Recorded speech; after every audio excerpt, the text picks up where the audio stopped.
સાહેબ, માલ અને મિલકત ભલે ગમે તેટલી હોય, પરંતુ જીવનમાં સૌથી મોટી સંપત્તિ તો સાચો સ્વભાવ છે. સાહેબ, દરેક જગ્યાએ બોલતા પહેલા ખૂબ જ વિચાર કરજો, કારણ કે શબ્દો પાછા આવતા નથી. સાહેબ, જે વ્યક્તિ સમયનું સન્માન કરે છે ને, તે વ્યક્તિને સફળતા જરૂર મળે છે. સત્ય બોલવાથી હંમેશા વિશ્વાસ વધે છે સાહેબ, અને સંબંધો પણ મજબૂત બને છે. હંમેશા યાદ રાખજો સાહેબ, ગુસ્સામાં લીધેલો નિર્ણય ઘણીવાર પસ્તાવાનું કારણ બને છે. નમ્રતા માણસને ઊંચો બનાવે છે સાહેબ, અને અહંકાર તેને નીચે લાવે છે. હંમેશા જીવનમાં સાચો આનંદ માણવા માટે બીજાની મદદ કરજો સાહેબ.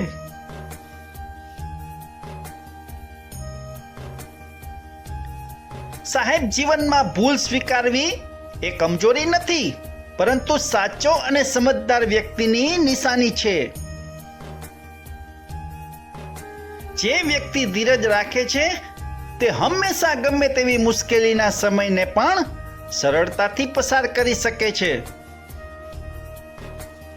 કરેલું કાર્ય ક્યારેય નિષ્ફળ જતું નથી સાહેબ. ક્યારેક મોડું મળે છે પણ શ્રેષ્ઠ મળે છે. જે વ્યક્તિ પોતાની જાતને સુધારવાની તાકાત ધરાવે છે ને સાહેબ, તે વ્યક્તિ દુનિયાને પણ બદલી શકે છે. વિશ્વાસ ગુમાવવામાં એક ક્ષણ લાગે છે સાહેબ, પરંતુ તેને જીતવામાં અનેક વર્ષો વીતી જાય છે. સાહેબ, માન અને સન્માન વધારે જોઈતું હોય ને, તો દરેક વ્યક્તિને માન આપો. માન સન્માન તમને આપોઆપ મળવા લાગશે. જીવનમાં આટલું યાદ રાખજો સાહેબ, ઓછું બોલજો, વધુ સાંભળજો અને સૌથી વધુ સમજજો. સાહેબ, સારું અને સુખી જીવન જીવવું હોય ને, તો સારા વિચારો જીવનમાં લાવવાની શરૂઆત કરવી પડે છે. ફરિયાદ કરવી એના કરતા ઉકેલ શોધવાની આદત વ્યક્તિને સફળતા તરફ લઈ જાય છે. હંમેશા યાદ રાખજો સાહેબ, સંજોગો નહીં, પરંતુ તમારો અભિગમ તમારું ભવિષ્ય નક્કી કરે છે. પ્રેમ અને વિશ્વાસ આ બંને સંબંધો જીતવા માટેના સૌથી મોટા હથિયાર છે.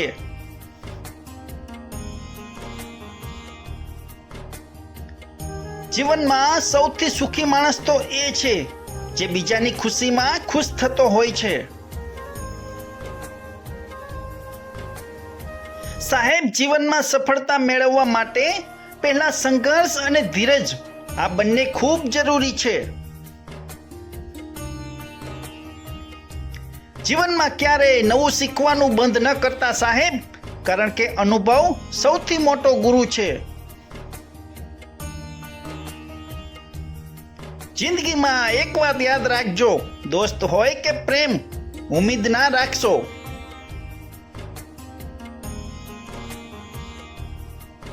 મિત્રો, દરરોજ આવા નવા ગુજરાતી સુવિચારના વિડીયો જોવા માટે પ્લીઝ ચેનલને સબસ્ક્રાઇબ કરો. નમસ્કાર.